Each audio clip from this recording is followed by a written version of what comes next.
December 7th, 1941, a date which will live in infamy. After Japan attacked Pearl Harbor on December 7th, a worried Toku Shimomura wrote in her diary. Here's her grandson, Roger Shimomura. I turned on the radio and listened to the news. Our future has become gloomy. I pray that God will stay with us. With a stroke of a pen, President Roosevelt signed Executive Order 9066 on February 19, 1942. It forced 120,000 people of Japanese ancestry into desolate concentration camps for the duration of the war. No one was ever charged with espionage. Dorothy Yamaguchi recalls. The only crime then of those of us who were removed to inland concentration camps was that we happened to be of Japanese ancestry.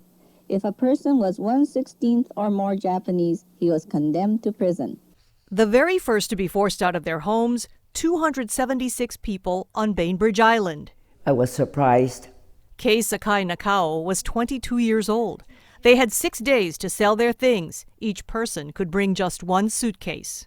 If you put one overcoat in your suitcase, you can't put anything else in.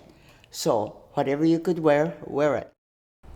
This is the pathway taken by more than 200 Bainbridge Islanders that day as they boarded a ferry. They didn't know where they were going, for how long, or if they were ever coming back. As you get closer to Seattle, the island is getting smaller and smaller, and then you tell yourself, will I ever see my home again? There were 10 concentration camps across the United States. Most evacuees from Western Washington eventually ended up in Minidoka, Idaho. But they had to wait until the camp was built.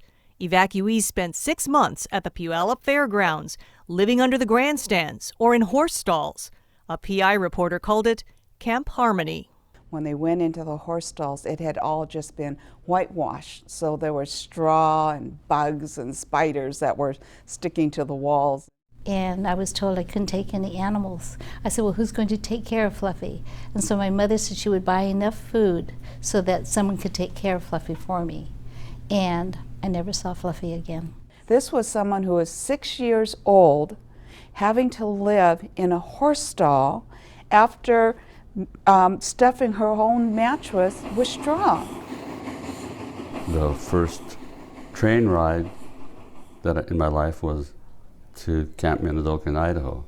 Herb Tsuchiya and his best buddy, Yoshi Nakagawa, were just 10 when they arrived in Minidoka with their parents. Being young, I never realized what it meant for them to give up what they had, the grocery store on the corner, and to take my sister and myself as children to incarceration. They are not prisoners, they are not internees. They are merely dislocated people, the unwounded casualties of war. Tar paper barracks greeted the incarcerees. 6 families per barrack, sharing a potbelly stove. Walls and floors that let in cold winter winds and hot summer dust. They said, we do not want you to hide under the barracks because there are scorpions and rattlesnakes under there, and if you get bitten by any one of those, you can die. There was no privacy in the communal latrines, a cold slog through the mud and snow. Minidoka was either too hot or too cold, too wet, too dry, or too windy. The incarcerees did their best to survive. Kids went to class, adults planted crops and gardens. Others worked at the hospital, where doctors made $19 a month. Or people worked at the mess hall, where kids and parents ate apart. That whole family traditional structure was blown apart. It was no longer functioned. But despite baseball games and community dances, it was still life behind barbed wire. Guards in towers, guns pointed inward. We were fenced in. We lost our freedom emotionally and physically. Some incarcerees succumbed to hopelessness and despair. I hated my dad because he was so angry. Don Shimono was born in camp. His parents and 6 siblings forced out of Bellevue. Now he makes a pilgrimage to Minidoka when he can. And every time he took a picture, he was in a nice suit, and standing tall and proud. And Then I saw the other side of him after the camp. He was just sort of like a shell of himself. What would you like to say to him if he was here? Oh my God.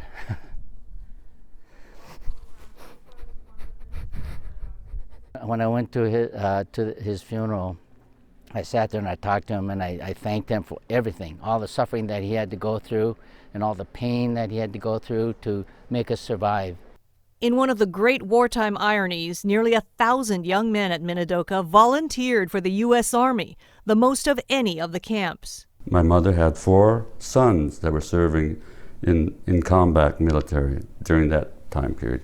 And she eventually suffered a nervous breakdown, and the only thing that helped her was electric shock treatments. Scores were killed in action, leaving Gold Star parents proud yet grieving. And when the war ended, then they get evicted from the concentration camp to come back, and they have no place to go. And they given a one-way ticket and $25.